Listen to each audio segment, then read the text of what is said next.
గోర చిన్నారి ఛానల్ ప్రేక్షకులకు స్వాగతం. హాయ్ పిల్లలు, ఎలా ఉన్నారు?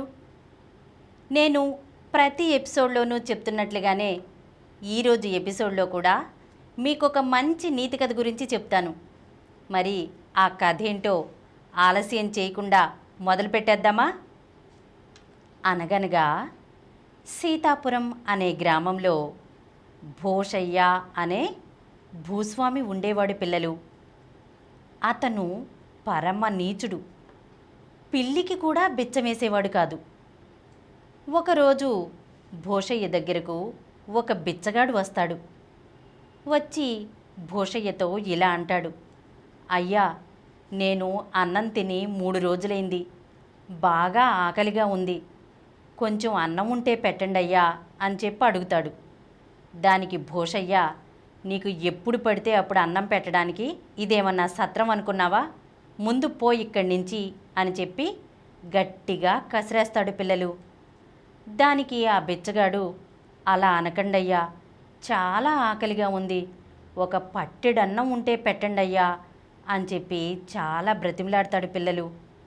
కానీ భోషయ్య ఆ మాటలనేమీ లెక్క చేయకుండా అతన్ని మళ్ళీ కసిరేస్తాడు.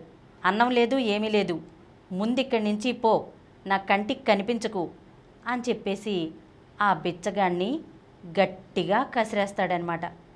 ఇక ఆ బిచ్చగాడు చేసేదేమీ లేక బాధపడుతూ అక్కడి నుంచి వెళ్ళిపోతాడు.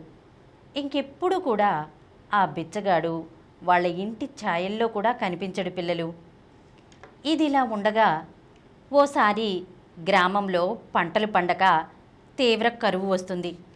అప్పుడు గ్రామాధికారి అంటారనమాట గ్రామస్తులతో, ఈ విపత్తు ఏమిటో అర్థం కావటం లేదు, ఊళ్ళో ధాన్యం కరువై గ్రామస్తులందరూ కూడా తిండి లేక చాలా అలమటిస్తున్నారు, ఈ సమస్య నుంచి ఎలా బయటపడాలో అర్థం కావటం లేదు అంటారు గ్రామాధికారి.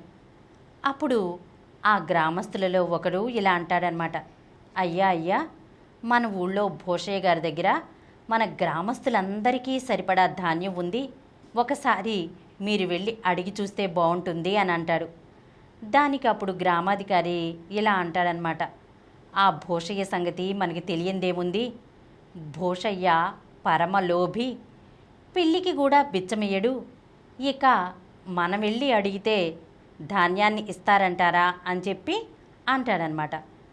అప్పుడు ఆ గ్రామస్తులు, మీరు వెళ్ళి అడిగి చూడండి అయ్యా అని చెప్పి అంటారు. అప్పుడు గ్రామాధికారి భోషయ్య ఇంటికి వెళ్ళి భోషయ్య గారు అని చెప్పి పిలుస్తారు. గ్రామాధికారి పిలుపులకి భోషయ్య బయటికి వస్తాడు. వచ్చి, ఏంటి గ్రామాధికారి గారు ఇలా వచ్చారేంటి అని అడుగుతారు. అప్పుడు ఆ గ్రామాధికారి గారు, మీతో ఒక పని పడిందండి, మీ సాయం కోసం వచ్చాను అని చెప్తాడు. సాయమా? నేను మీకు చేసే సాయం ఏముంటుందండి అంటాడు భోషయ్య. అప్పుడు ఆ గ్రామాధికారి ఊరికి వచ్చిన సమస్య గురించి చెప్పి ఇలా అంటారనమాట, ఊళ్ళో ధాన్యం లేక గ్రామస్తులందరూ కూడా కటకటలాడుతున్నారండి, మీ దగ్గర ఉన్న ధాన్యం ఇచ్చినట్లయితే కనుక ఈ సమస్య నుండి బయటపడొచ్చు అని చెప్పి అంటారు. దానికి భోషయ్య తన అరుగు మీద కుప్పలుగా ధాన్యం ఉన్నప్పటికీ గ్రామాధికారితో ఇలా అంటాడు, అయ్యో, నిన్ననేనండి ఈ ధాన్యం అంతా ప్రక్క గ్రామం వాళ్ళకి అమ్మేశాను, అయినా ధాన్యం అమ్మితే ధనం వస్తుంది, గ్రామస్తులకి ఇస్తే ఏమొస్తుంది అని చెప్పి అంటాడు భోషయ్య. దానికి గ్రామాధికారి, సరే భోషయ్య గారు, మీకు ఎంత ధనం కావాలంటే అంత ధనం ఇస్తాను, ఆ ధాన్యాన్ని మాకివ్వండి అని చెప్పి అడుగుతారు. అసలు ఆ ధాన్యాన్ని గ్రామస్తులకి ఇవ్వడం ఇష్టం లేదు భోషయ్యకి. అప్పుడు భోషయ్య గ్రామాధికారి గారితో, ఎన్నిసార్లు చెప్పాలండి మీకు, ఇప్పుడే కదా చెప్పాను పక్క గ్రామస్తులకి ధాన్యాన్ని అమ్మివేశానని అని కఠినంగా మాట్లాడతాడు. దానికి గ్రామాధికారి బాధపడి అక్కడి నుంచి వెళ్ళిపోయి జరిగిన విషయమంతా గ్రామస్తులకు చెప్తారు పిల్లలు. సరే, ఇది ఇలా ఉండగా గోపి అనే యువకుడు భోషయ్య ఇంటి ముందున్న చెట్టు కింద కూర్చుని చెట్టుపైకి చూస్తూ ఉంటాడు పిల్లలు. ఇంతలో భోషయ్య అక్కడికి వచ్చి, ఏంటి నువ్వు ఇక్కడ మా చెట్టు కింద కూర్చున్నావు, దొంగతనానికి వచ్చావా ఏంటి అని చెప్పేసి అడుగుతాడనమాట. దానికి గోపి, నిన్న నేను ఇటువైపు వెళుతూ మీ చెట్టు మీద ఒక అగ్నిపక్షి వాలడం చూశానండి. అది ఏ చెట్టు మీద వాలిందో ఆ చెట్టు మీద ఒక గూడు పెడుతుంది. అందులో ఒక అద్భుతమైన మూలిక ఉంటుంది. ఆ మూలికకు చాలా అద్భుతమైన శక్తులు ఉంటాయి అని చెప్పంటాడు గోపి. ఏంటి అగ్నిపక్ష, ఏంటా అగ్నిపక్షి, ఏంటా అద్భుత శక్తులు అంటాడు భూషయ్య. దానికి గోపి, ఇది 1000 ఏళ్లకు ఒకసారి హిమాలయాల్లో దొరుకుతుంది. ఆ అగ్నిపక్షి ఆ అద్భుత మూలికను తీసుకుని వచ్చి ఏ చెట్టు మీద అయితే వాలిందో ఆ చెట్టు మీద గూడు పెడుతుంది. అందులో ఈ అద్భుత మూలిక ఉంటుంది. దాని చిన్న రెమ్మలో కూడా చాలా శక్తులు ఉంటాయి. దాని శక్తులు ఒకటా రెండా అండి, చెప్పుకుంటూ పోతే చాలా ఉంటాయి. దాని చిన్న కాడను చెవిలో పెట్టుకున్నా సరే మనం ఎవ్వరికీ కనిపించము. ఇలా మనం చాలా ధనాన్ని సంపాదించుకోవచ్చు. ఇంకో విషయం ఏంటంటే అని గోపి చెప్పేలోపే భూషయ్య మధ్యలో అడ్డుకుని, ఒరేయ్, ముందు నువ్వెక్కడి నుంచి పో, నా చెట్టు దగ్గర నీకేం పని అని గట్టిగా అరుస్తాడు గోపి మీద. అప్పుడు గోపి, ముందు దాన్ని కనిపెట్టింది నేనే, దాన్ని నాశనం చేయడం కూడా నా చేతుల్లోనే ఉంది, అది మీకు తెలుసా అని చెప్పి భూషయ్యను బెదిరిస్తాడు గోపి.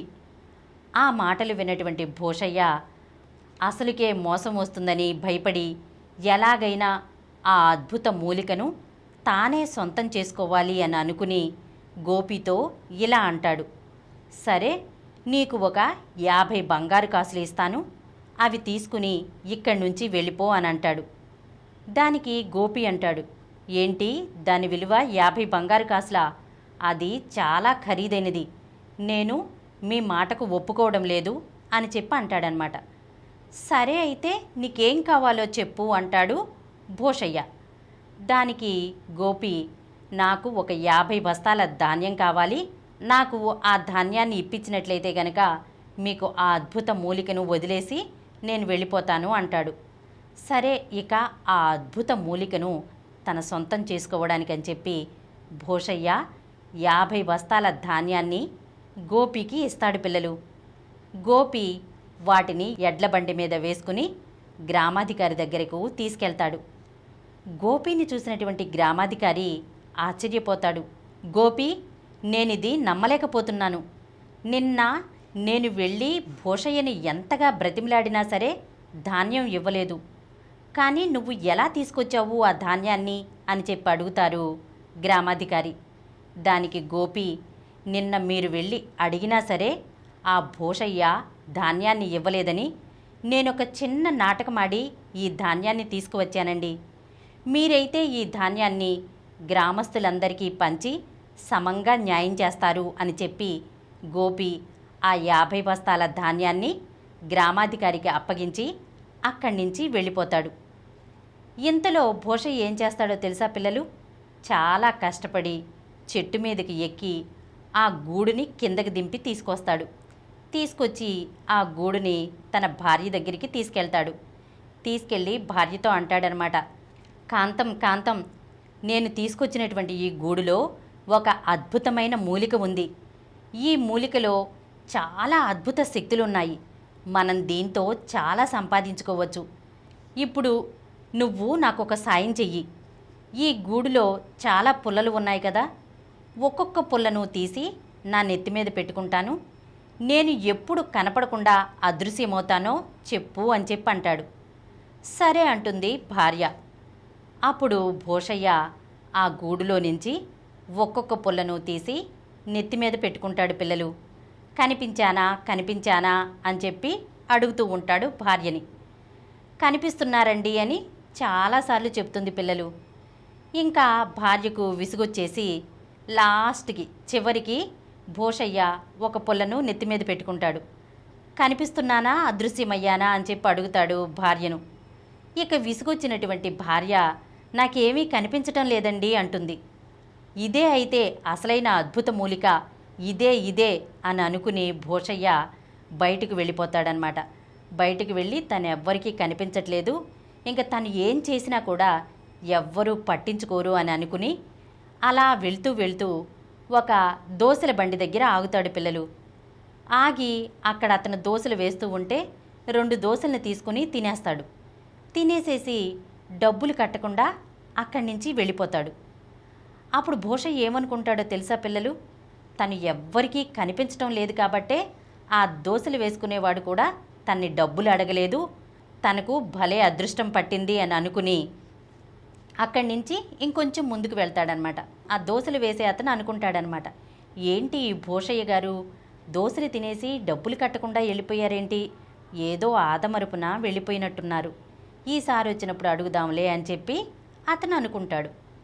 ఇలా భూషయ్య ముందుకు వెళ్ళాడు కదా పిల్లలు.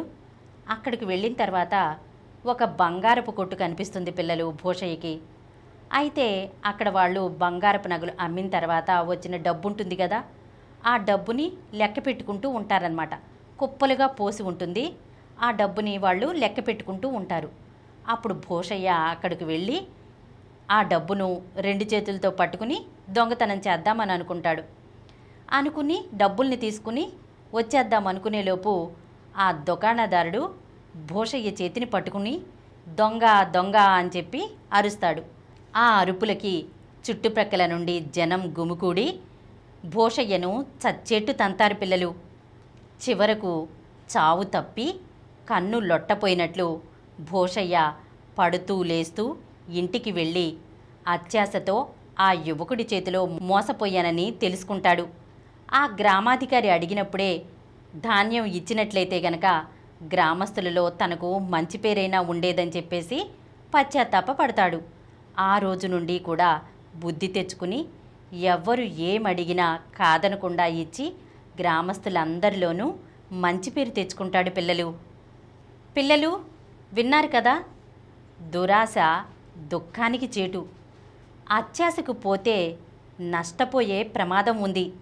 ఎప్పుడూ నీతిగా నిజాయితీగా ఉండాలి, కష్టపడి పని చేసుకోవాలి.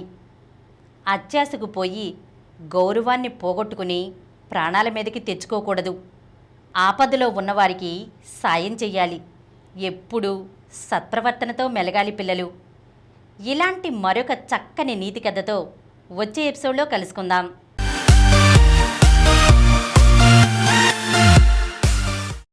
ఈ కార్యక్రమం మీకు ఎంతో నచ్చింది కదా. ఇటువంటి మరిన్ని వీడియోల కోసం అనతి కాలంలోనే 20 కోట్ల వ్యూస్ సాధించిన డాక్టర్ సమరం మల్టీ ఛానల్ నెట్వర్క్ సమర్పించు గోరా చిన్నారి ఛానల్కు సబ్స్క్రైబ్ చేయండి, లైక్ చేయండి, మీ ఫ్రెండ్స్కి షేర్ చేయండి. అలాగే ప్రక్కనున్న గంట సింబల్ని ప్రెస్ చేయడం మర్చిపోకండి.